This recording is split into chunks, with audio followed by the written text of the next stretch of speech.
Nah, soal musik Islam di Indonesia, di Nusantara mungkin lebih tepatnya ya. Itu saja seperti Indonesia sangat beragam. Musik Islam, katakanlah seperti itu dalam konteks Indonesia, sebetulnya definisinya seperti apa? Musik dan Islam itu seperti ada separasi gitu ya.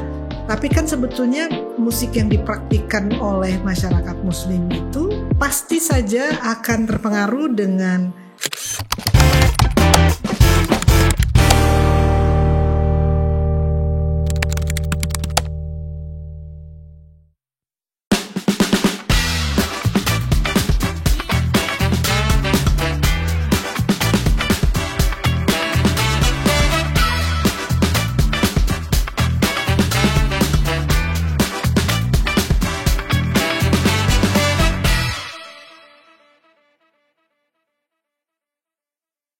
Assalamualaikum warahmatullahi wabarakatuh. Berjumpa kembali dengan saya, Syafiq Hasim. Kali ini saya memiliki tamu istimewa. Kita memanggilnya Mbak Ubid, seorang akademikus dan juga seorang seniman. Dalam hal ini penyanyi juga ya Mbak Ubid. Beliau berkunjung ke kami, ke UI 3, mengunjungi perpustakaan kita yang indah ini. Kali ini saya akan berbincang-bincang sedikit dengan Mbak Ubid, terutama tentang concern dan bidang kajian, studi dan keilmuan Mbak Ubid tentang seni musik Islam. Pertanyaan yang pertama mungkin buat Mbak Ubid adalah bagaimana sih sebetulnya keadaan dan kondisi seni musik Islam terutama di Nusantara ini? Baik, terima kasih banyak Mas Syafiq Hasim sudah mengundang saya ke sini, sudah jalan-jalan tadi melihat kampus yang luar biasa besar dan menarik. Nah, soal musik Islam di Indonesia, di Nusantara mungkin lebih tepatnya ya. Itu saja seperti Indonesia sangat beragam. Dari ujung ke ujung, timur, tengah, barat, ada banyak praktik-praktik yang praktik musikal ya, atau seni pada umumnya. Tapi karena saya ahli musik nanti akan lebih banyak saya singgung soal musik saja. Ya, praktiknya dari ujung ke ujung itu sebetulnya sangat kaya.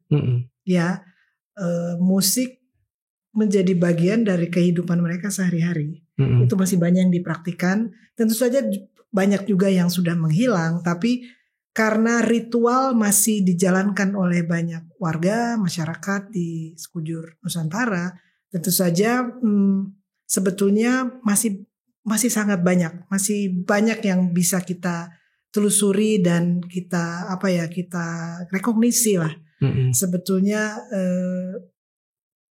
sementara ini banyak masyarakat yang menganggap musik itu ya hanya sebagai hiburan dan tentu saja itu tidak begitu gitu ya. Karena kehidupan masyarakat itu sangat terkait dengan banyak ritual-ritual keagamaan maupun yang profan. Nah, itulah yang membuat musik-musik yang berkaitan dengan Islam itu juga masih banyak sekali yang dipraktikkan oleh warga kita. Kalau kita bicara tentang musik Islam, katakanlah seperti itu dalam konteks Indonesia, sebetulnya definisinya seperti apa? Nah, bagaimana kita mendefinisikan musik Islam? Atau kalau menurut saya lebih elok kita musik yang dipraktikkan oleh masyarakat Muslim gitu, atau musik yang berkaitan dengan atau yang berasosiasikan Islam. Karena kalau kita mengatakan musik Islam tentu Mas Syafiq yang lebih ahli dari saya itu kan ada banyak pendapat tentang itu ya. Bahwa musik dan Islam itu seperti ada separasi gitu ya. Tapi kan sebetulnya musik yang dipraktikkan oleh masyarakat Muslim itu pasti saja akan terpengaruh dengan praktik-praktik ritual mereka. Jadi misalnya pelantunan bacaan Quran itu ada tradisi dan seninya sendiri. Tapi praktik itu sebetulnya juga mempengaruhi banyak musik-musik yang ada di Nusantara. Ya baik dari nadanya, mungkin ritmenya, tidak terkait langsung dengan bacaan Quran yang ada tajwidnya. Bisa bacaan, ya kita tahu ada 2 yang besar ya, mujawad dan muratal yang sehari-hari kita dengar itu. Tapi nada ritme semua yang bisa kita identifikasi sebagai konsep musik secara umum itu bisa ditemukan di dalam praktik-praktik musikal oleh warga Muslim di seluruh Nusantara yang tadi beragam tadi. Jadi menurut saya tidak ada satu definisi yang bisa mewakili karena beragam itu. Jadi setiap kultur di Nusantara akan punya definisinya masing-masing. Bagaimana mereka mendefinisikan keislaman di dalam bunyi mereka, bunyi atau suara ya. Yeah. Tadi Mbak Upit kan bilang bahwa kita sebetulnya kaya dan bervariasi ya tentang musik Islam. Menurut Mbak Upit pada daerah-daerah tertentu di mana musik Islam itu katakanlah musik yang dimainkan oleh kalangan Muslim itu terasa menonjol. Karena kalau kita melihat situasi sekarang misalnya hampir dikatakan kita tidak melihat penonjolan itu. Ya mungkin kita tidak melihat itu menonjol. Ya kita bisa lihat itu selama bulan Ramadan misalnya. Bulan puasa itu kalau di ranah budaya massa kita bisa lihat itu ya. Semua menjadi Islami, mengaitkan musik dengan bunyi-bunyi Islam ya. Betul. Tapi ketika Ramadan selesai mungkin kalau kita yang di urban tidak melihatnya lagi. Tapi apakah benar begitu? Kalau kita rajin menelisik, sebetulnya praktik-praktik yang tadi saya katakan sebelumnya itu tetap ada, gitu, tetap dijalankan. Misalnya mungkin yang bisa dikaitkan langsung dengan dengan ritual atau hubungannya dengan ritual yang bisa kita sebut Islami ya. Kan kehidupan sehari-hari itu kan ada banyak salawat di sana, ada banyak marhaban di sana yang mungkin sudah bukan ditransformasi tapi dia secara menuruti proses sejarah dia sudah banyak digunakan sedikit maupun persis itu di dalam praktik musikal mereka sehari-hari yang harus kita telusuri tentu saja ya. Mungkin kalau kita mendengarnya langsung ya kita akan ini salawat, ini marhaban, ini ratib kalau di Aceh. Tapi mungkin kalau kita rajin kita bisa menelusuri praktik-praktik musikal yang lain yang mungkin ada unsur-unsur yang kita bisa sebut Islami tadi. Gitu. Dulu kan zaman saya kecil ya kita sering mendengar pertunjukan gambus. Persis. Ya, permainan alat musik yang katakanlah kita nyebutnya padang pasir ya. Atau juga dulu di Jawa Tengah ada grup musik Nasidaria ya, seperti itu. Tapi sekarang ini grup-grup seperti itu hampir katakanlah saya jarang sekali melihat performan seperti itu, terutama di kalangan masyarakat, di kalangan akar rumput. Kenapa itu terjadi, Mbak? Apakah ada semacam pandangan yang berbeda tentang musik? Karena kita tahu bahwa Indonesia ini kan banyak orang yang mengatakan sedang mengalami apa yang disebut dengan istilah conservative turn. Ya, gerakan Salafi naik dan mereka salah satu kampanyenya adalah jangan mendengarkan musik gitu. Meskipun oleh sebagian kita musik itu kita anggap sebagai musik yang ada kaitannya dengan Islami, tapi bagi mereka itu bukan sama sekali Islami. Apakah kecenderungan yang menunjukkan atau tren declining musik-musik Islami seperti gambus, nasidariah dan sebagainya itu ada kaitannya dengan konservatif turn yang sedang melanda kita? Iya, gini kalau menurut pendapat saya, karena saya masih suka jalan-jalan keliling Nusantara, di banyak tempat masih praktik kasidah gambus itu masih dilakukan, masih disuarakan, dibunyikan ya. Misalnya tadi saya kasih contoh apa tadi Mas Syafiq menyebut gambus misalnya. Nah, gambus itu gambus yang mana dulu karena oke, terminologi gambus itu kan sebetulnya tidak satu lagi tidak tunggal. Dia juga sangat plural gitu, sangat beragam. Kita bisa identifikasi dari bentuknya saja. Ada bentuk yang gambus yang seperti persis seperti datangnya dari mana dari Jazirah Arabia yang disebut Oud, tapi juga ada gambus yang turunan Hadrami yang disebut selodang kalau di Melayu. Namanya macam-macam di Kalimantan, di pesisir-pesisir di seluruh pesisir Indonesia, gambus itu masih dipraktikkan. Tentu saja yang tadi ada transformasi ya, karena sejarah perubahannya itu bisa kita telusuri mungkin 2-3 generasi sebelumnya, tapi mungkin kalau terlalu jauh ya perlu studi yang sangat panjang. Itu makanya penelitian musik itu diperlukan. Nah, jadi menurut saya mungkin yang tidak bisa kita lihat itu mungkin di ranah urban, karena tadi itu ya formalisme agama yang menguat, mungkin bagaimana orang mengidentifikasi musik itu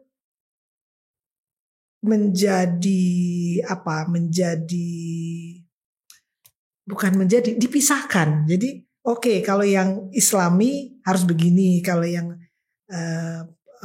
sekuler ya kita bikin aja yang lain, yang mungkin musik populer dan seterusnya. Tapi kadang-kadang juga yang populer itu dimasukkan beberapa unsur-unsur yang what so called Islami itu. Jadi sebetulnya mungkin bagaimana kalau warga itu kan selalu punya jalan keluar ya. Ya, karena musik itu udah ada di DNA kita. Ya, musik bagian ada satu filsuf yang mengatakan bahwa saya lupa namanya, peneliti sebetulnya, bagaimana orang menghabiskan begitu banyak dana untuk mendengarkan musik sebetulnya. Jadi warga akan mencari solusi gitu untuk tetap bisa memproduksi atau menikmati musik dengan cara mereka masing-masing di dalam masyarakat Islam nih maksud saya. Dan tentu saja bisa kita telusuri unsur-unsur yang bisa kita identifikasi dengan tradisi Islam, tapi juga tradisi Islam yang sudah mencair ya. Menurut saya begitu sih. Gitu ya. Nah, kecuali kalau kita mau mengidentifikasinya dengan sesuatu yang datang dari Jazirah Arab misalnya. Nah, itu juga masih ada kan dipraktikan. Mungkin tidak terlihat. Tidak terlihatnya di mana? Mungkin di budaya urban mungkin tidak. Tapi kalau kita rajin jalan-jalan ke pinggiran, itu praktik-praktik musikal itu masih banyak menurut saya. Misalnya ya kita katakanlah pengaruh musik dari Yaman. Ya. Nah, Yaman kan sebetulnya juga ada pengaruhnya di kita. Besar sekali. Tapi masyarakat Indonesia memahami jika sesuatu yang berkaitan dengan Hadrami, dengan tanah Yaman dan lain sebagainya itu hanya soal otoritas agama saja. Mereka tidak melihat bahwa di samping ada semacam otoritas agama yang ditularkan dari Yaman ke Indonesia melalui Sayyid Habib dan lain sebagainya, itu ada transmisi musikal juga, dan itu kita lupakan. Betul, itu yang mesti kita kita rekognisi kembali ya. Sudah banyak penelitian tentang ini. Ada Charles Capwell, ada macam-macam yang menelusuri misalnya tradisi Zapin ya. Tradisi yang tadi gambus selodang, jadi bukan yang oud tapi yang lebih memanjang. Itu hampir di semua tradisi Melayu itu menggunakan selodang. Nah, itu kan bisa ditarik, itu memang datangnya dari sana, dari apa namanya, tanah yang sekarang disebut Yemen, ya kan, the Yemeni apa namanya, musical tradition. Tapi juga bagaimana kita bisa melihat itu dengan apa ya, dengan cara yang lebih luas ya. Di mana sih letak apa namanya, ritual keagamaan dengan seni? Bagaimana kita bisa melihat itu dengan apa ya, dengan lebih rileks lah, lebih luas ya. Dan itu pasti dipraktikkan dalam bentuk yang berbeda-beda tadi. Di Kalimantan dia bentuknya jadi berbeda. Di Melayu, di mana, Riau misalnya, beda lagi tuh. Kayaknya kalau kita dengar sepintas sama gitu ya, tapi kalau kita telusuri susunan nadanya berbeda, punya pusat nada yang berbeda, punya pola ritme yang berbeda, punya kalau menyanyi itu ada ornamentasi yang berbeda. Jadi ada banyak unsur-unsur yang terkecil yang bisa kita identifikasi sebagai unsur musikal yang sangat menarik, yang nanti mungkin bisa kita tarik ke masalah yang lebih luas tadi, bagaimana apa namanya, penelitiannya Mas Syafiq akan menelusurinya gitu. Tapi kan kita bisa mulai dari hal-hal yang gini, yang kecil, yang mungkin kecil, ritme, nada, susunan nada, mungkin nanti tadi gaya menyanyi, itu semua kan merefleksikan keseluruhan pengetahuan yang dimiliki oleh pelakunya, yang notabene adalah Muslim gitu. Itulah kira-kira secara sederhana. Kalau dalam sejarah Islam kita pahami, banyak yang melihat bahwa musik Islam ya, itu dipahami sebagai produk sebagai produk dari masyarakat Muslim. Karena dia sebagai produk, sebagian orang menganggap itu produk yang sebetulnya tidak Islami. Misalnya seperti itu. Pertanyaan saya adalah, pernah tidak di dalam sejarah kita di mana musik itu bukan sebagai produk tapi sebagai strategi kebudayaan untuk menegosiasikan antara apa yang kita sebut sebagai nilai lokal Indonesia, tradisi Indonesia, dan nilai yang berasal dari Islam. Gitu. Ya, itu yang sudah tadi kita diskusikan. Sebetulnya kan itu cara masyarakat Nusantara untuk mengadopsi sintesa, ini kan ada sintesa budaya yang terjadi ya, apa yang mereka miliki sebelumnya. Ini sekali lagi kalau kita telusuri dari unsur musikal ya, dengan apa yang datang itu ternyata memang bersintesa gitu. Dan itu kan sebenarnya kan taktik ya. Taktik warga, taktik masyarakat untuk tetap mempraktikkan ritual-ritual keagamaan, tapi di sisi yang lain mereka juga tetap bisa mempraktikkan ekspresi keseluruhan tubuh mereka ya. Tubuh itu kan budaya gitu Bagaimana mereka menggerakkan tangannya, mengeluarkan suaranya, ya kan. Kalau bahasa tubuh itu kan sangat cultural ya, culturally represented. Orang apa gitu, Mas Syafiq dari mana gitu. Itu kan bisa dilihat dari keseluruhan gestur tubuhnya dan mungkin bunyi tadi, musik. Jadi saya kira itu negosiasi yang dilakukan oleh masyarakat kita. Bagaimana meskipun ada otoritas yang selalu ada itu di setiap era kan, selalu terjadi di Aceh. Misalnya contohnya karena saya penelitiannya di sana, ya tarik menarik itu pasti terjadi, tapi ya memang rupanya seni itu banyak akalnya. Gitu ya. Jadi jalan keluar itulah yang mereka temukan. Negosiasi itu mungkin bukan negosiasi yang politis secara secara budaya. Tapi bukan secara budaya, secara otoritas tadi, tapi budayalah yang melakukan negosiasi dalam hal ini ya seni gitu. Kalau gitu ya, saya muter-muter tapi saya mencoba lebih rileks gitu jawabnya. Nah, kalau pertanyaan tentang secara akademik dan research ya, kita berada dalam posisi apa nih tentang musik Islam di Indonesia? Oke. Kalau menurut kan Mbak Upit seorang dekan juga di sebuah perguruan tinggi bergengsi tentang seni ya. Oke. Nah, tapi karena kita sedang bicara hubungan antara musik dan Islam, dan penelitian saya kebetulan memang waktu itu saya saya menelusuri bagaimana hubungan antara seni dan Islam.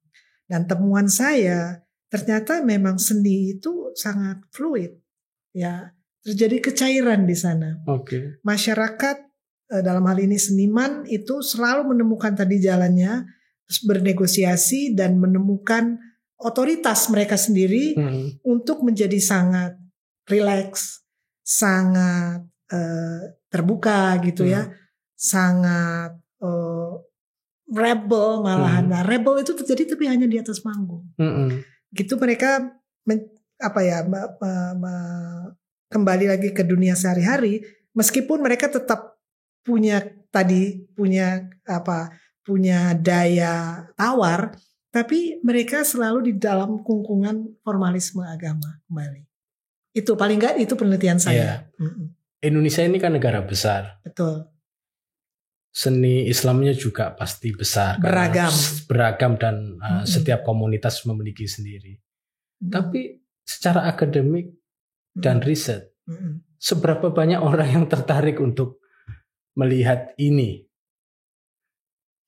Saya harus tarik nafas panjang kalau itu. Ya, counterpart kita itu lebih banyak peneliti-peneliti dari Amerika.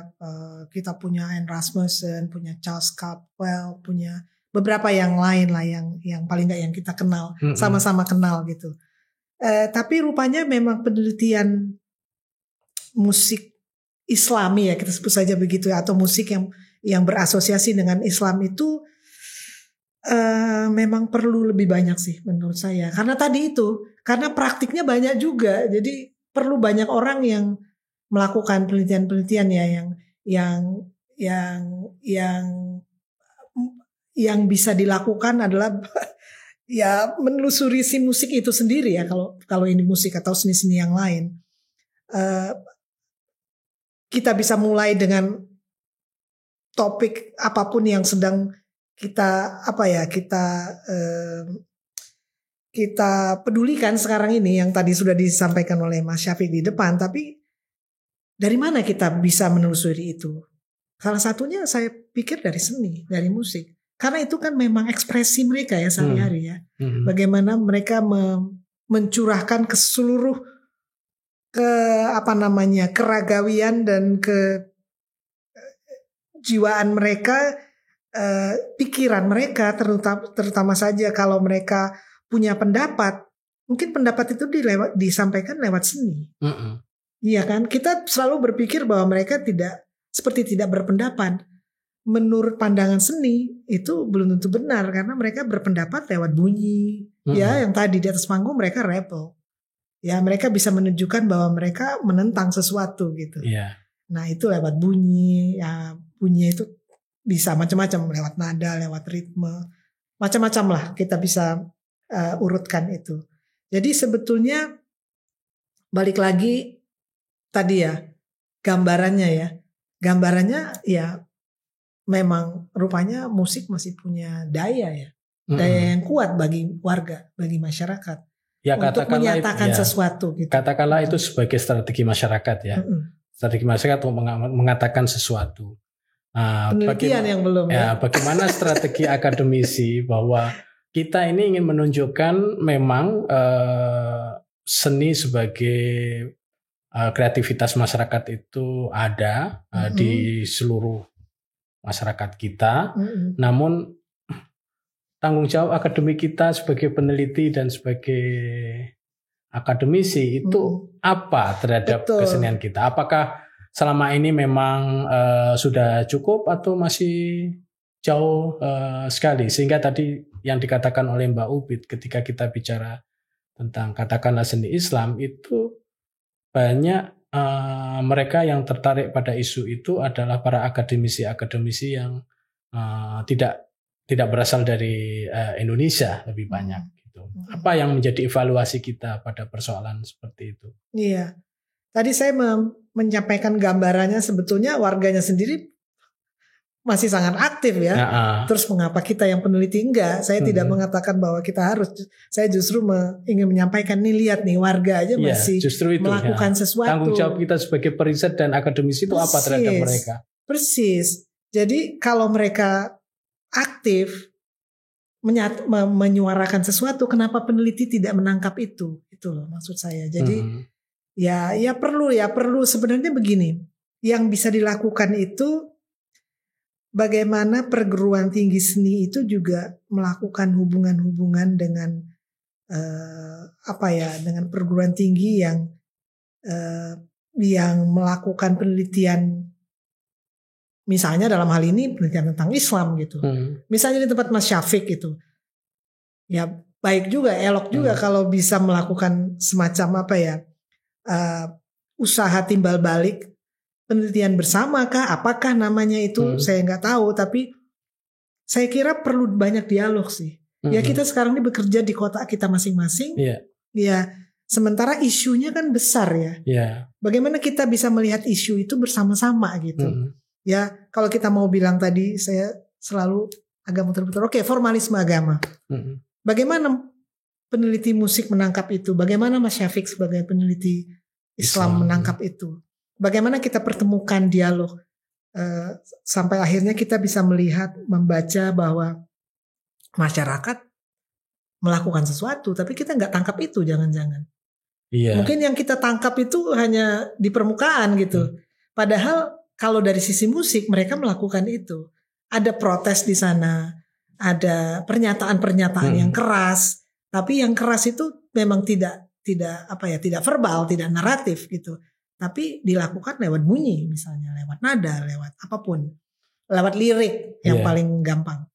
Ini yang terakhir, Mbak. Bagaimana peran negara yang diwujudkan dalam politik pendidikan negara itu sendiri, terutama politik pendidikan tinggi? Kita tahu bahwa perguruan tinggi seni, kebudayaan itu mestinya memiliki satu standar yang berbeda. Betul. Sementara kita ini seolah-olah mendirikan sistem pendidikan seragam, itu monolitik seragam. Semua dikebiah uyah, disamakan gitu. Persis. Ya ini saya pikir ini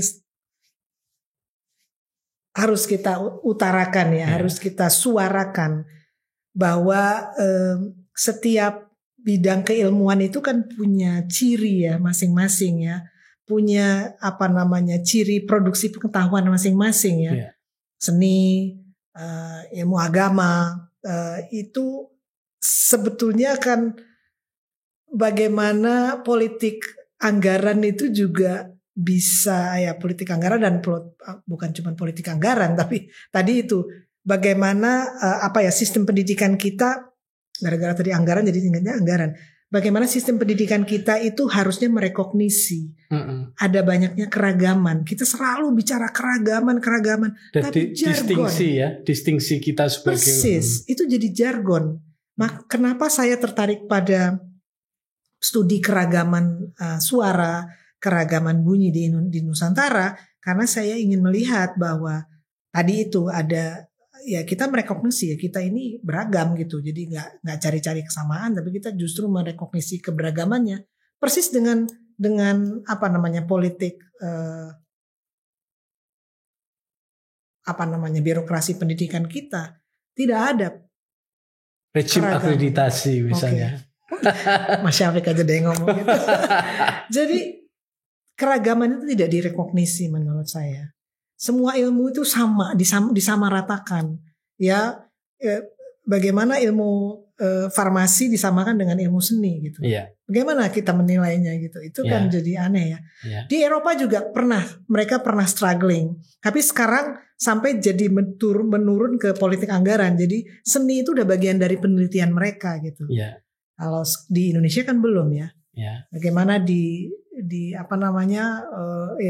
lembaga yang tertinggi itulah, saya nggak mau sebut namanya itu, ada nggak wilayah seni yang menjadi wilayah penelitian di negara ini? Belum kan? Yeah. Jadi kita semua peneliti seni itu harus struggling sendiri. Saya harus cari loophole sendiri. Kalau saya bekerja untuk sebuah kementerian, ya saya sambil menyelam minum air, saya juga mengumpulkan data gitu. Yeah. Nah itu seharusnya kan nggak begitu ya. Kalau seni itu terus, oh ya kita punya seni, cuma jargon. Seni itu cuma ditaruh di atas panggung, dia jadi hiasan gitu, jadi ornamen gitu. Dia bukan pengetahuan.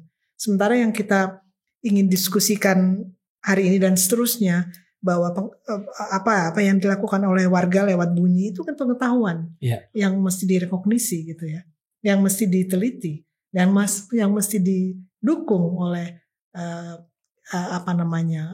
institusi-institusi pendidikan tinggi dan mungkin yang kita perlukan pendidikan alternatif sekarang. Saya lama-lama pikir nih pendidikan alternatif lebih baik karena nggak ada regulasinya gitu. Ya daripada kan? Pendidikan formal. Formal yang penuh dengan aturan yang tidak mendukung standarisasi dan sebagainya. Persis, ya, terutama penelitian seni lah. Itu sih. Oke, Mbak Upit, terima kasih atas waktunya untuk perbincangan ini. Dan pemirsa sekalian, sampai ketemu lagi dengan rubrik guest berikutnya. Demikian, Assalamualaikum warahmatullahi wabarakatuh.